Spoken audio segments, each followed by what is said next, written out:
Hello, and welcome to our channel, MarshStream, your public performance broadcast platform. Please make sure to like this video and subscribe to our channel. You can also donate to our tip jar and support the arts and artists of MarshStream by clicking the link below in the description.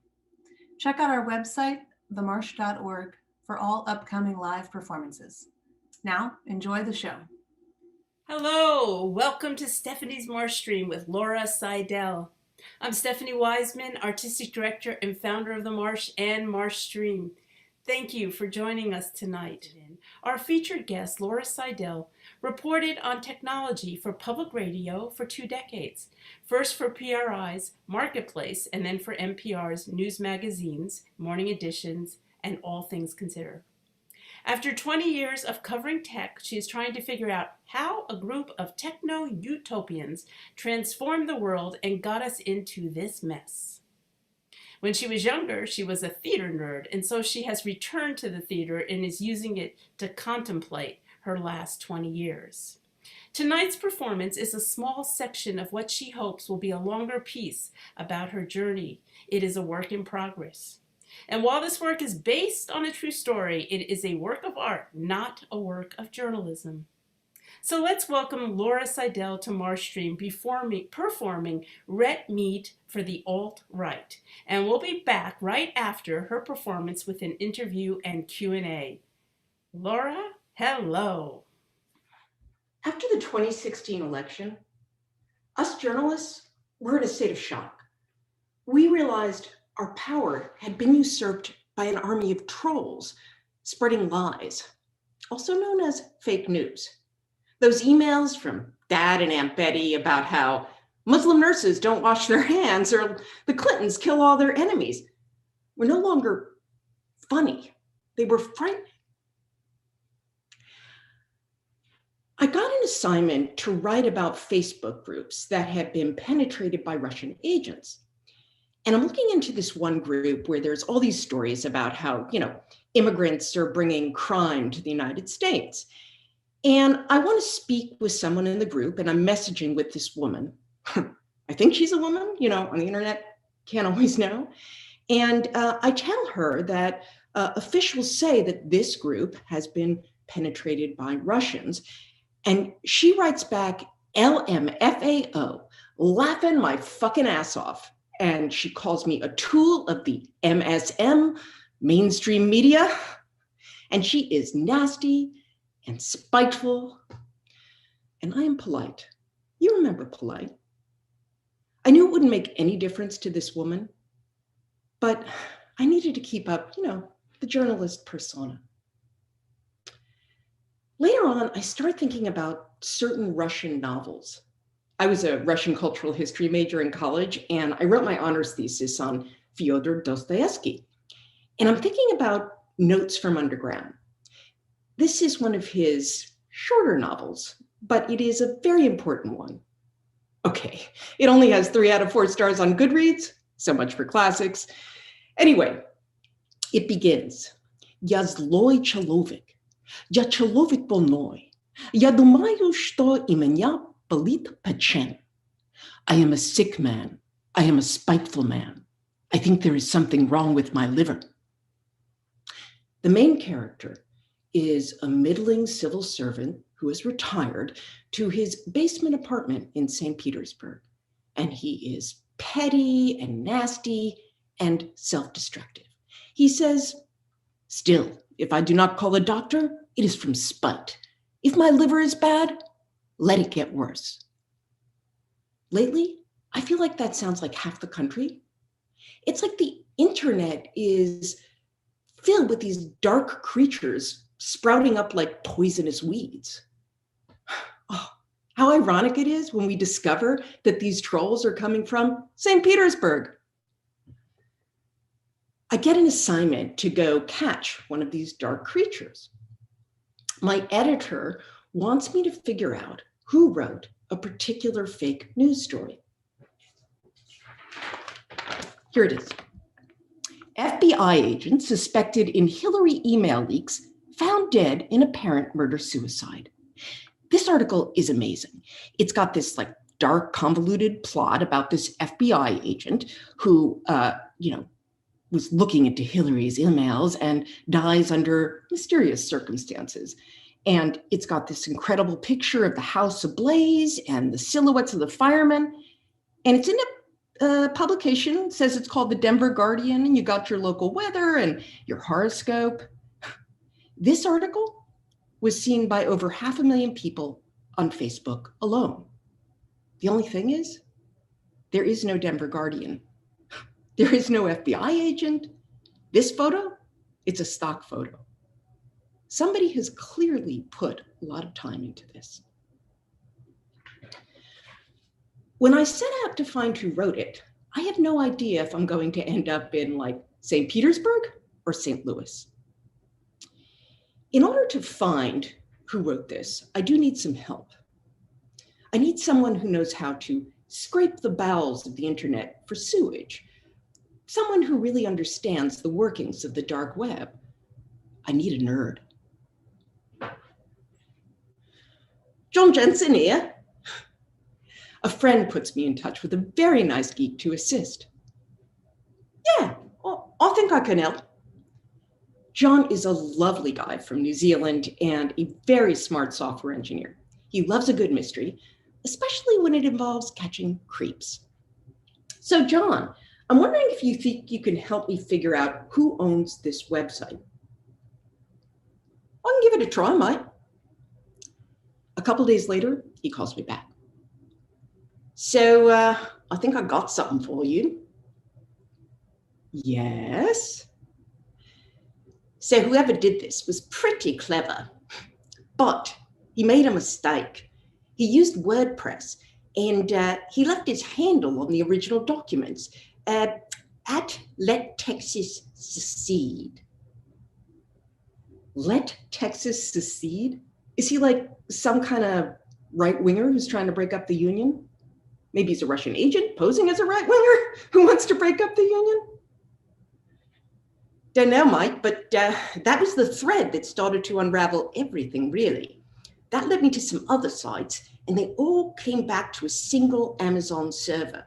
I can read some of them off. There's WashingtonPost.com.co and NationalReport.net, ConservativeFrontline.com. I could go on. There's like 25 of them in all. Wow, it's like a fake news empire. Yeah, and well, that led me to an old email address, and I'm loving this. That got me to a name. There's a Justin Kohler who seems to be behind a lot of all this. Justin Kohler? That can't be real. Jest, as in, this is just a joke. Don't know, but his initials are also JC, as in Jesus Christ.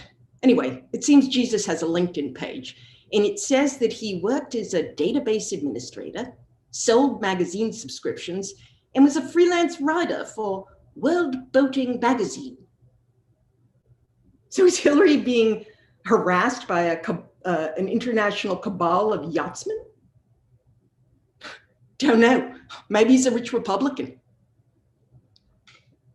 I signed her research library on this, and they discovered that there actually is a Justin Kohler, and he lives. He's married to an attorney, and he lives about an hour outside of Los Angeles, just along the coast. Maybe he's got a yacht there. Maybe. Well, it's coming together. So it turns out that he is the CEO of a company called Disinfomedia Inc. Oh, yeah. The next day, I hop on a plane and head down to LA to go pick up my producer, Luke. Okay, he's not really a producer, he's an intern, but it's public radio and that's all we got right now. At least he's tall and male. So, Luke, what equipment are you bringing? I've got the tape recorder, mic cord, and shotgun mic. Great. Do you have headphones? Yeah. Great. I'll drive and you navigate. So it should be somewhere along here. In a strip mall? Yeah, it should be that building right there. Mailbox inks, P.O. boxes, UPS, blah. I don't know why, but for some reason, I just imagine we'd find an office door with disinfo media across the front. Really? Not. Well, I have his home address, so, it's just around the corner. Do you think we should go? My friend, we must. We've come this far.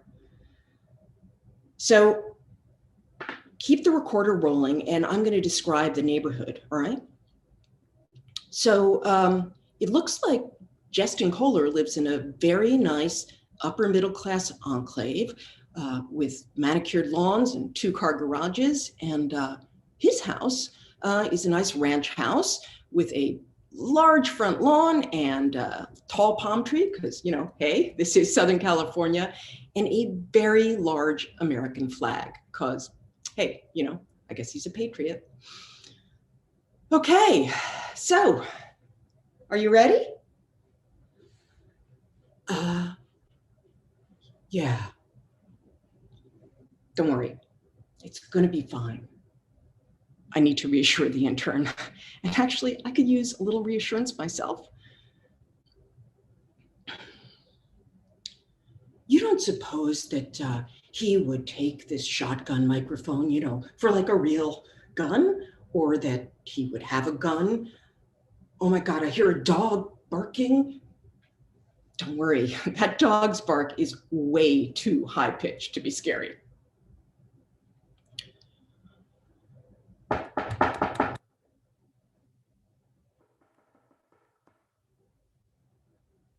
About a minute later, this guy, sort of middle-aged, medium height, balding, comes out, and there's a little girl of about 5 or 6 with her arms wrapped around his paunchy middle.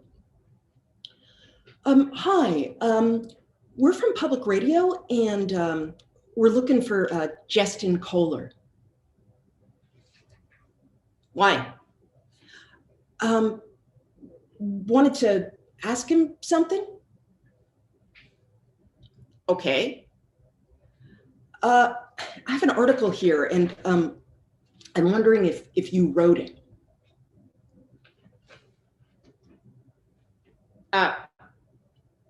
No.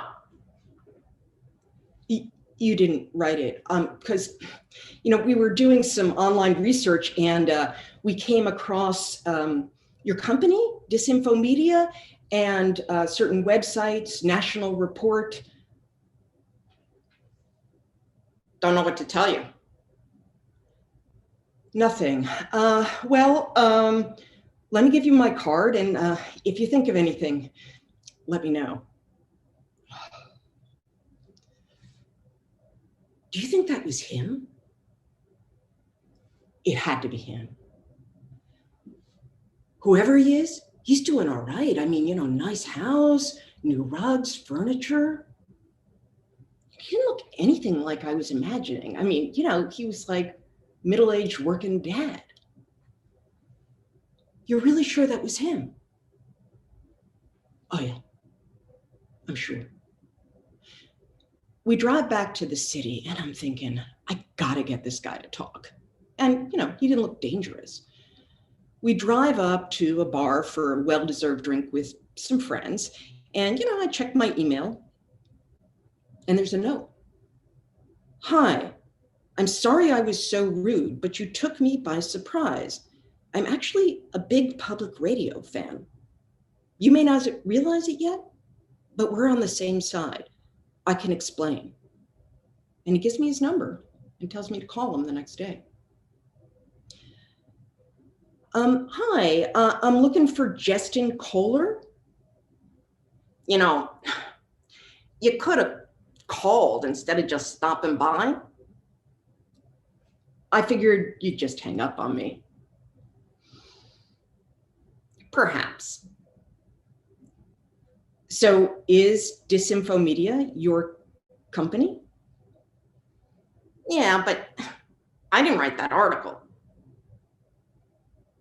Well, I'd love to hear more about who did, but before we go any further, I'm wondering if you'd be willing to do a recorded interview with me.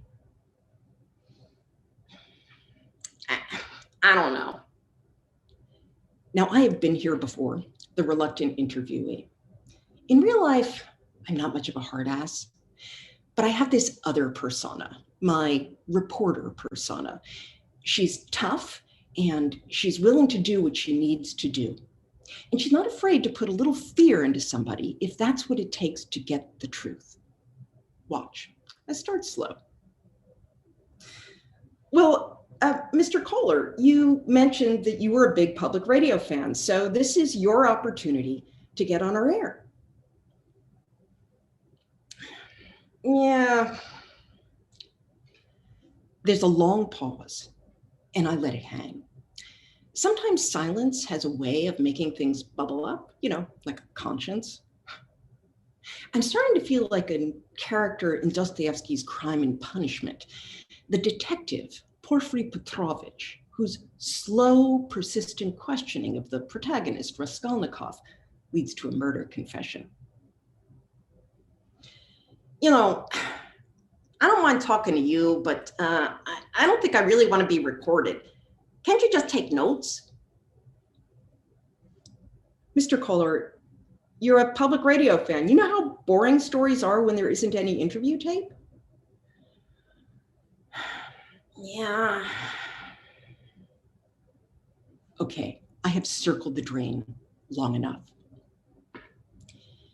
Mr. Kohler, we're going to do this story regardless of what you decide to do. We know who you are, we know where you live, and we're going to put your name on the air. So this is your chance to tell your side of the story. Can I think about it? Of course. The next day, I get an email, he will do it. Yes! So I hop on a plane to head back down to LA, and this time he lets us in his home, and we walk through his living room with nice plush off-white carpet, and he sits us down around his dining room table, and Luke sets up. And let me grab my iPad. I just want to be able to see my questions. So just so Luke can get a little voice level on you, would you mind describe what shoes you're wearing?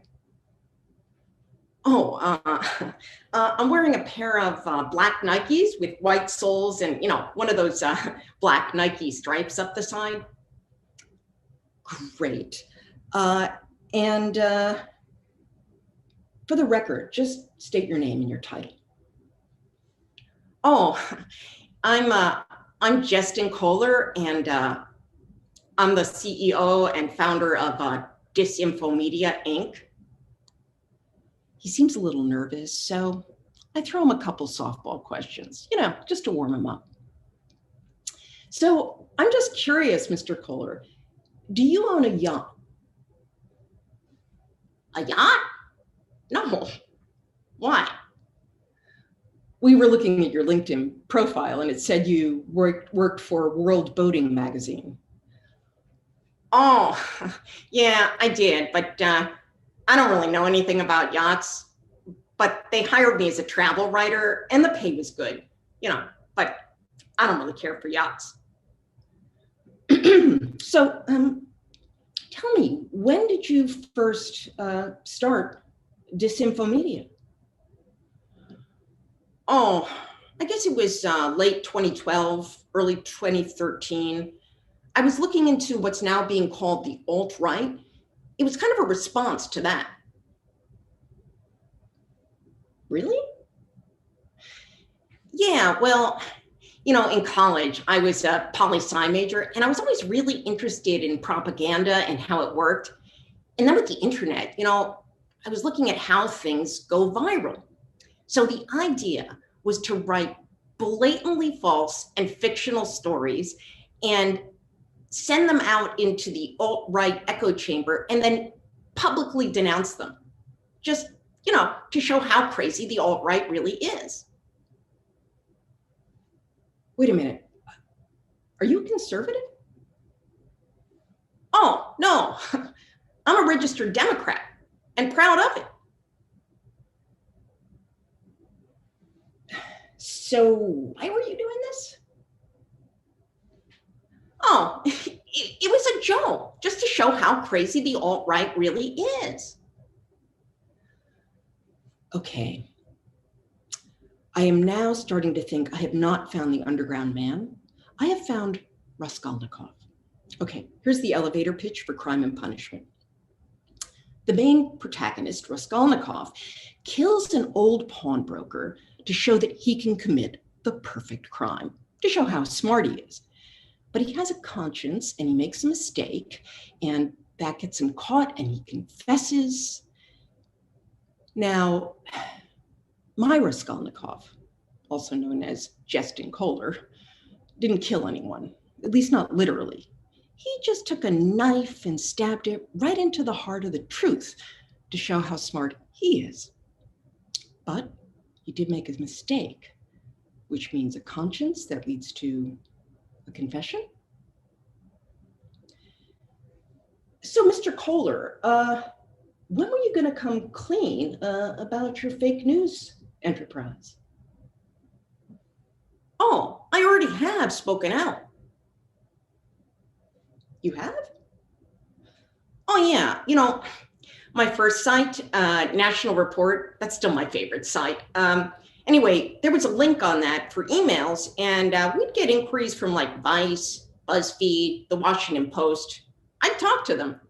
I told them my name was Alan Montgomery. You can look it up. Let me see. Huh. Yeah. You did. Just curious, why is National Report your favorite site? Oh, well, that one, that was really meant to be a joke. It wasn't really fake news, but Facebook didn't see it that way, and they filtered us out, and our readership went way down, and I couldn't pay my writers. I was kind of pissed, because it seemed to me it was pretty obvious that, it was fake, and, we had an audience that seemed to be in on the joke. But it's still up. Yeah, we just made it even spoofier and funnier. I really like to write the headlines. Let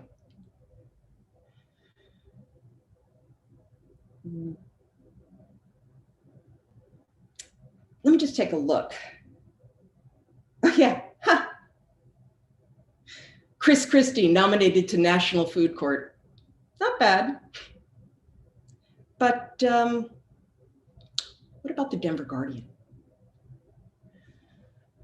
Oh, yeah, we were thinking about, the future of fake news. That was supposed to be the next generation of fake news. You keep saying we. Oh, yeah, I have a whole group of writers who work with me, and we were looking and thinking, like, how could we avoid censors? And so, we thought if you made it look like real local news, and we'd even write horoscopes and sports and other local news stories, then you could really just avoid the censors. Okay, so truth now. Did you write the story in the Denver Guardian? No, I did not. But you must know who did. So who wrote the story in the Denver Guardian? I'm not going to tell you. And honestly, I'm not really sure because we use pen names. Oh, that was a good one. Total red meat for the alt-right. If you go on the internet, you will find like thousands of stories about how the Clintons kill all their enemies. So this just fed right into that. Our social media guy, he just like planted links to it in Trump forums and Trump groups, and it took off in the echo chamber of the alt-right. Snopes, the Denver Post, the mainstream media, they debunked it. But, these people don't care about them. So it didn't matter. I have to ask you, how much money do you make from these sites? I'd rather not say. Maybe just, how about, we've come this far. Just give me a ballpark. Well, between 10 and 30,000 a month, depending on the month. But it wasn't about the money.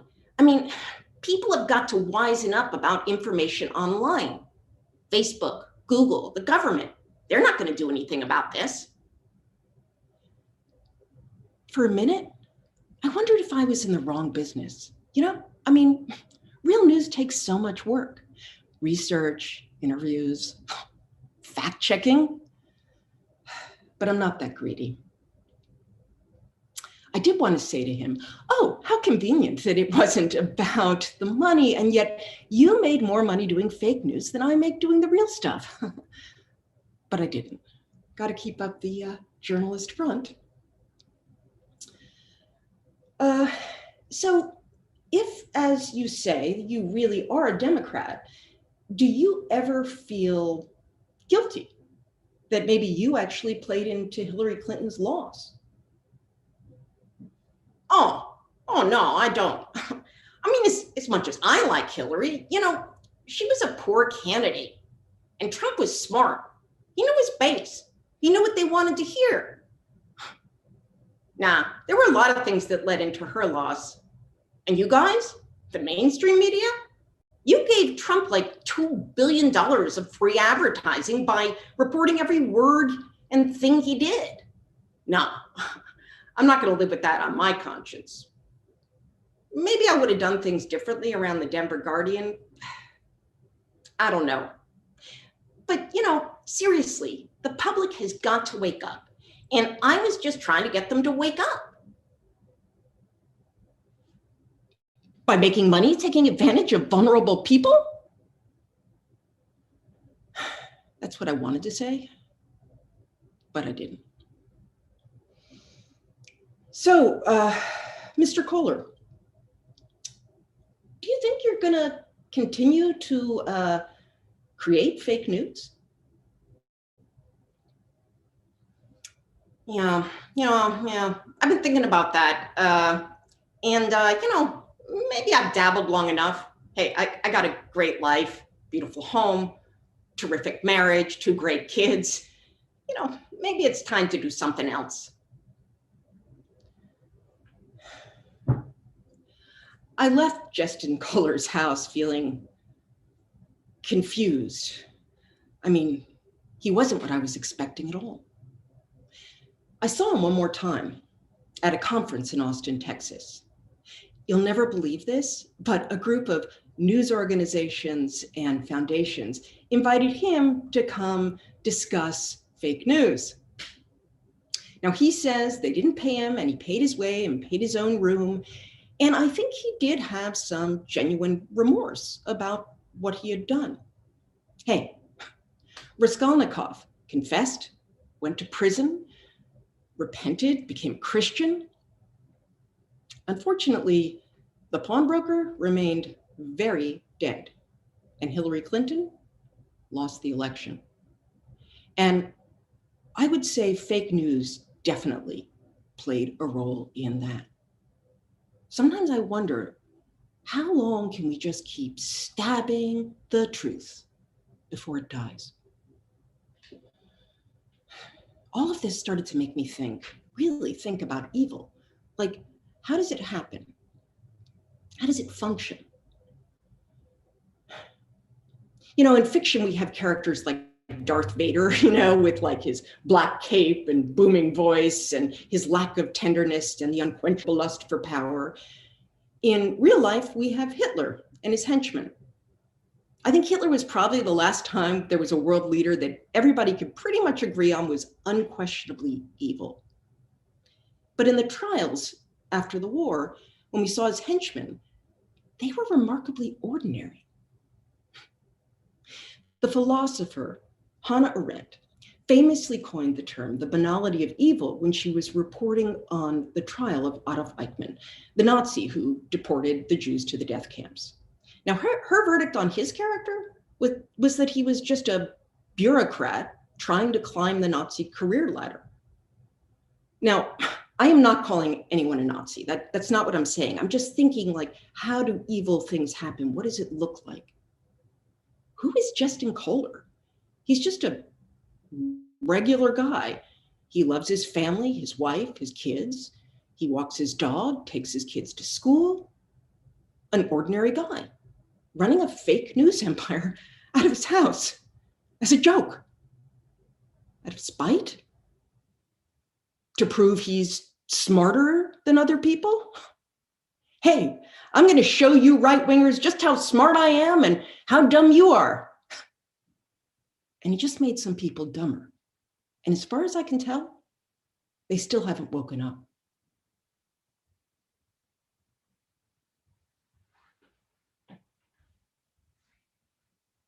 Wow. This is your first solo performance, is it not? It's my very first solo performance. Yeah, I've been kind of, in the midst of the pandemic, it's given all of us a lot of time to think, as it were. And I did a lot of theater when I was younger, and it just seemed like a good place to come and work out some of these stories in a new way that wasn't journalism. So tell us, what is journalism and what's art? And how is that within this piece you just did? Well, first off, this piece, while it is based on something real, it is not fact-based as much as it is indeed about the facts. It's quite clear we're in a theater and we're giving it, a sense of being art. And I think art often gets at deeper truths, the kind of truths that exist alongside the facts. Journalism is incredibly important. And I think in the age we're living in, we've seen it's important, and yet we are being drowned by all this other stuff. And so they're getting so much information. I think it's just hard to keep track of anything anymore. And I'm not quite sure what we're going to do, but there are these little underground men, allowing all of this stuff and women, who are doing these kinds of things. And so I feel like if we're going to get people to really start to think about this and discern, we've got to get them in the heart, because they're being bombarded with just facts and just fake news. But you have to tell those stories in a way, I think, that is really going to get deeper into a deeper place. And I think, art, theater has an ability to do that. Yes, it does. And also it's got a way that the story people can hear versus a lot of facts that they feel like they have to remember, but they don't take in. Yes. I mean, and as a journalist, I want to say, you're trying to tell a story that's engaging, but it's still not, you don't, in doing this, you're getting a sense of how I feel doing this. I mean, you see these things, you're still human, right? Journalists are trained to take your own biases, put them aside, and that actually is fairly unnatural for a human being. And we're always, constantly, when you're editing stories, you're always like, somebody's always pointing out, well, what about that? What about that side? What about that side? And of course, one of the problems with that is you get, this kind of two sides that doesn't actually always really get to the heart of the story.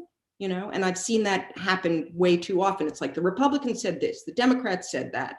And actually, somebody's telling the truth and somebody isn't. And so, again, I just think in order to get through this moment we're in, that tech seems to have gotten us into, I think we need to find other ways, to find different ways to really get to people in a deeper way as human beings, And it sounds like you're thinking about it. And meanwhile, let me just say, anyone who's listened to this and has any comments or questions, if you can just put them in the chat. Also, please consider making a tip to our tip jar and support the MarshStream. Okay, So you said you've been contemplating this, and part of what's been contemplated, and I'm assuming has been come out in this piece. But are there other roads and venues and things that you have been contemplating as well? Meaning like other forms or other scenes for this show? Both of those Both things. of those. I mean, I've taken, David Ford directed this, and actually I want to give him credit for directing me in this. And it came out of his class specifically.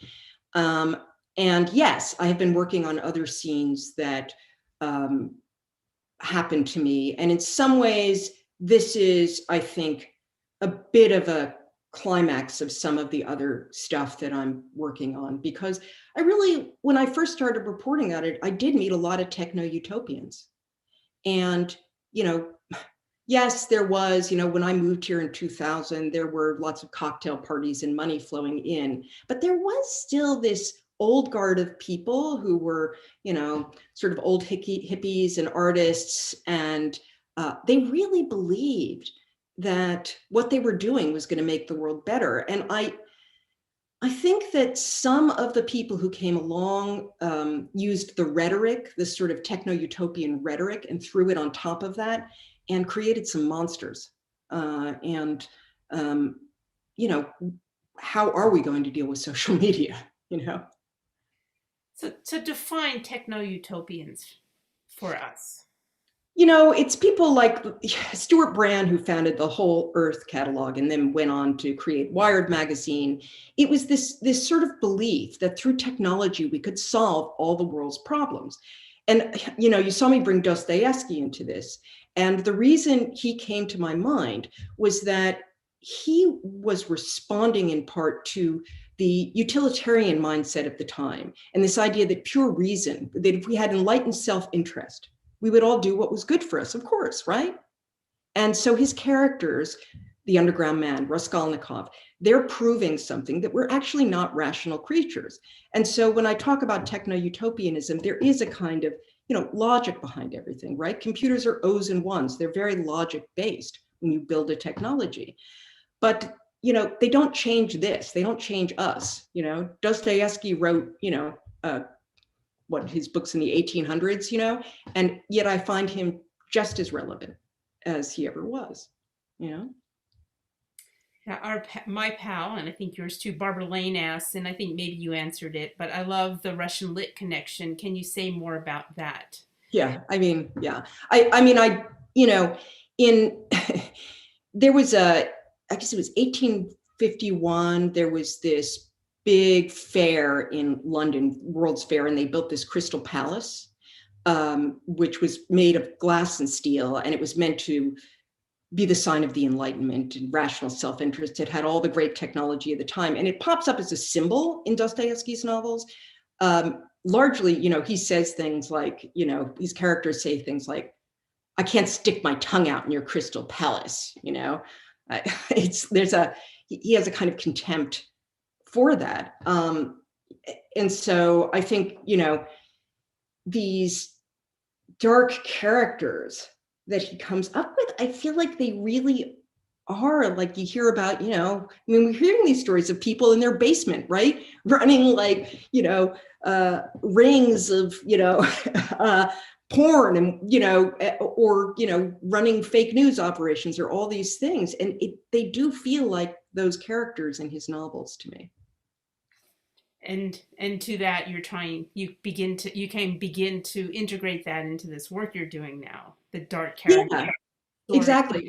Interestingly enough, I was invited early on to join the Battery, which is this club that was opened up downtown by some people who made a lot of money in the tech rush. And when you become a member, you're asked to donate a book. And I donated Notes from Underground because I thought, well, maybe it's good for people to read this. I feel like, Mark Zuckerberg should have read a lot more Dostoevsky. No, really. I mean, there's wisdom in there. And, and I say this knowing that Dostoevsky himself was a very flawed character. He was an anti-Semite. I'm Jewish, of Jewish heritage. But, he touched on something quite deep. And I think, he is one of the greatest novelists to have ever lived, in my personal opinion. We have a comment and question from Mike. It's interesting to see this the day after Rush Limbaugh's death, particularly in relationship to the FCC fairness doctrine. Curious if Rush or the doctrine will find its way into your longer piece. Also curious where you might be headed with your longer piece. Good questions. I don't know that Rush Limbaugh will directly find his way into it. You know, in a way, I mean, and it's so funny. I was talking with a friend this morning about the fairness doctrine. She didn't know what it is. And in case you don't know what it is, I'll do that journalism thing and explain what I mean. I guess it was passed initially back in 1947. And it essentially said, if you're going to have a broadcast license and you're talking about issues, you have to present them in a fair, balanced way. And then under Reagan in the early 80s, they got rid of it. And that was the birth of Rush Limbaugh, Fox News, and all of, this whole kind of, right-wing talk show empire. But I think it was then when you sort of layered the social media on top of it, that's when it got, even scarier. I think, on a personal level, I am continuing to work on scenes for this show, because in truth, I was seduced by a lot of this. I was, I mean, there's a lot about technology that's amazing. And I want to make it clear that I'm not anti-technology at all. And I think, we as humans have been able to feed more people and do so many more things because of our technology. It's just that when you have a situation like we've had here, where it was this strange mix of capitalism and techno-utopianism, and it just bubbled into something that we're just dealing with. I mean, we're going through a revolution, and we need to think it through. But yeah, I think I want to talk also about how, I was seduced, and there were people I met along the way.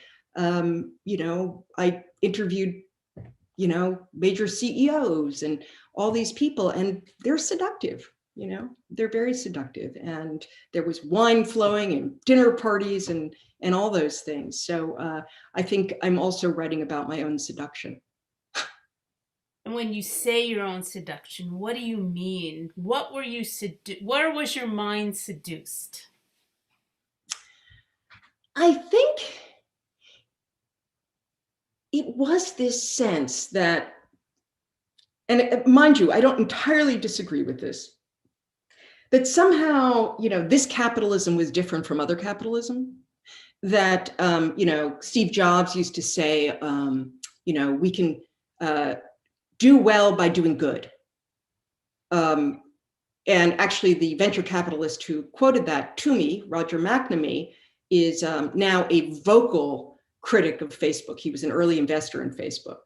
And that's what he believed. I think that is what a lot of this some of the venture capitalists and people that I talk to believe, that somehow, making a profit and all of that was fine. I mean, I interviewed Sergey Brin, the founder of Google, and, he's a lovely guy. And I believe that they meant well.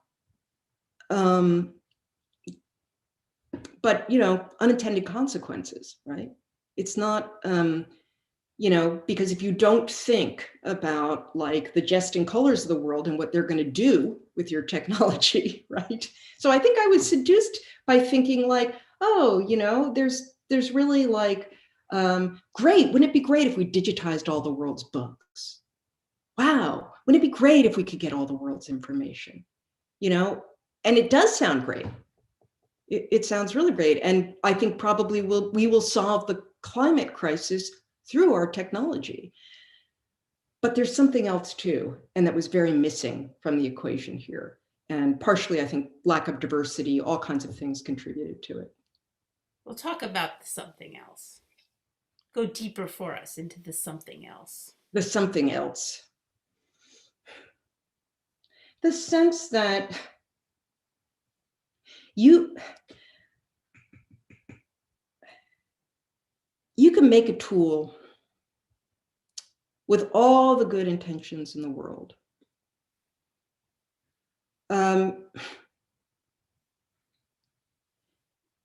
But good intentions are not enough. They're not. You have to work harder if you really want to be good. And, when the money's flowing, it's the writer Sinclair Lewis once said, "It is impossible to get a man to understand something when his income depends on his not understanding it." And, I think there was a lot of that.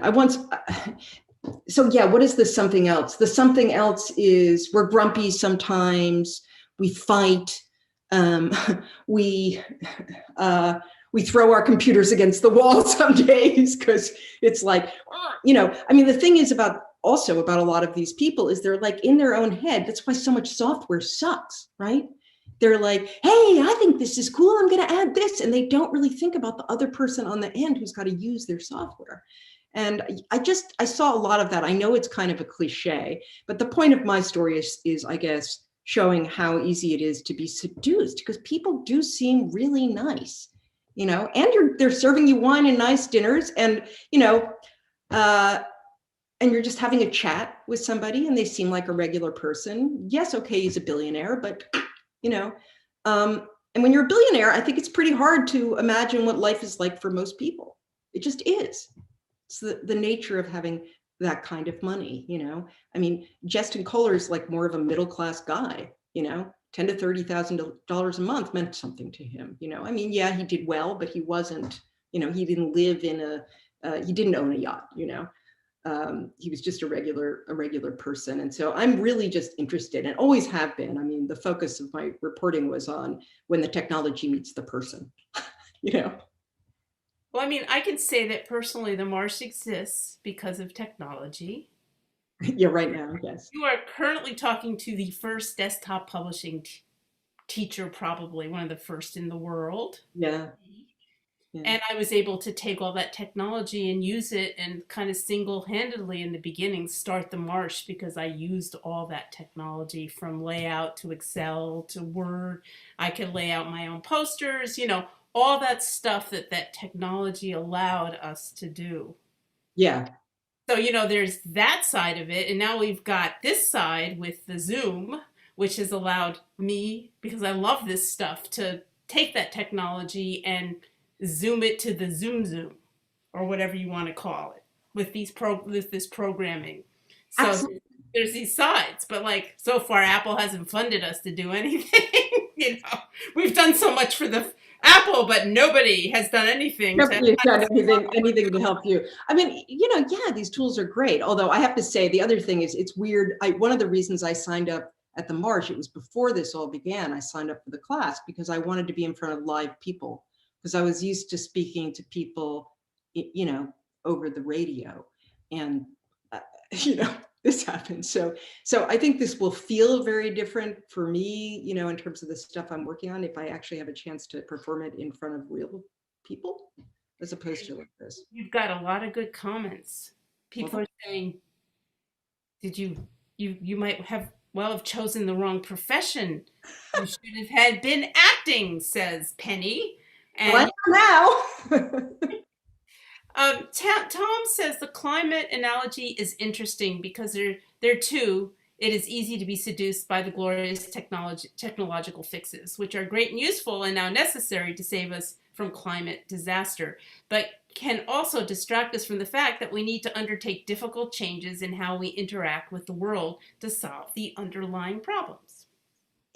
I agree. Although it's interesting, when you bring up climate, it's like, oh man, the fact problem there, right? And here, you really do wonder, like, these people who fund all the anti-climate stuff, don't they realize, like, I don't know, maybe they just think, again, technology is going to fly us all to Mars or something. I don't know, but we live in this world, and yet they're trying to tell people that we're not under threat. So again, self-interest is a complicated thing, right? But yes, I agree. I think that, in order to even move the technology forward, we need people. We need to create things that, work within our communities, So I agree.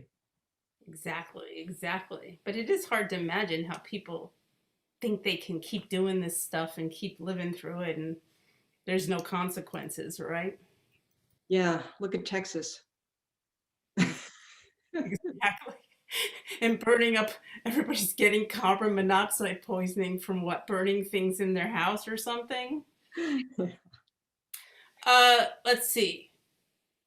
If tracing fake news back to its source is so Byzantine, how do we get back to transparency, or don't we? This is from Judith. You know, I have some thoughts, and I could go off into my journalistic self, because some of them are policy things. I mean, it's interesting. One of the people I've had the chance to interview in my career is Vint Cerf, who's known as he's known as like, the father of the internet, or one of them, because he helped build it. And I asked him, they built anonymity into the system. And I said, did you ever foresee all this hacking and all this stuff coming along? And he was like, well, nice guy too, totally nice guy. He's like, to tell you the truth, no. Lacking in imagination. Or something, it just didn't dawn on them. And so they structurally built it, allowing for a certain kind of anonymity. And here we are, but transparency has its downsides, right? If you're living in some place like China or Russia, right, then you may want some transparency for the government. I've used an app called Signal, which is an encrypted app to talk to sources so that nobody's going to know who they were. And so it becomes rather nuanced and complicated. I mean, even with somebody like Justin Kohler, is he just evil? I don't really know. I mean, it's, for me, it's like, it's still a bit of a question. What is he? Just human? I guess just human, just, working within a system that was set up a certain way that enabled him to make money doing this and to just hide away, Do you think he really had other writers, or do you think he was doing it all? No, I think he did have other writers. I believed him on that. But, I did. Maybe that's not true. I mean, this is the thing. There's a lot I don't know.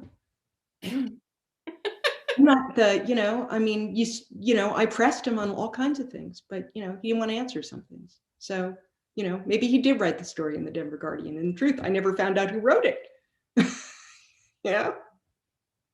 So, and I should say, I mean, this is not exactly how it all happened, just so it's clear. Again, this is not, if you want to hear the journalism I did on it, you can go listen to NPR. This is something different. And, there's more of the emotional stuff I was feeling around it in this that I couldn't put out there. Yeah. So, but I did get emails about Dad and Aunt from Dad and Aunt Betty that were very scary. That's true. So tell us a little bit more about that. Well, I have one relative in particular who has completely gone down the sinkhole of fake news and became a huge Trump supporter. And, she would send me all kinds of emails. It was actually kind of what sparked my getting kind of impassioned about this, because it was really like, I was like, no, this isn't, I'm not going to say her name. This isn't true. I don't want to go there, but, this isn't true. And I would just get like, oh, it started to become, oh, you're a member of the liberal media. So I know better than you about what goes on in newsrooms. And I was like, can I introduce you to my libertarian editor? I don't think, it's not quite what you think it is, and yeah, I think I also, I think journalists put up with a lot. And so talking about what we feel might have some meaning to people. If we're trying to do a good job, that is, not every journalist is good. You're all human, right? Yeah. Rosa asks me to ask Laura how we might out or recognize these Russian trolls, masters of the dark story on the internet. It is hard. And I've actually caught myself once or twice almost retweeting something that was not true.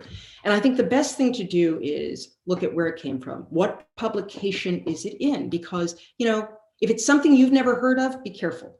Like the Denver Guardian. Oh, what's that? It looks real, but you've never heard of it? Be skeptical. If it's as much as, I don't want to put, mainstream newspapers on a pedestal per se, but there is a difference in that, those organizations really are trying to fact check things, and they have readers who say, hey, that wasn't true, and this and that. So I think a lot of it is you want to be like, where is this coming from? Who wrote this?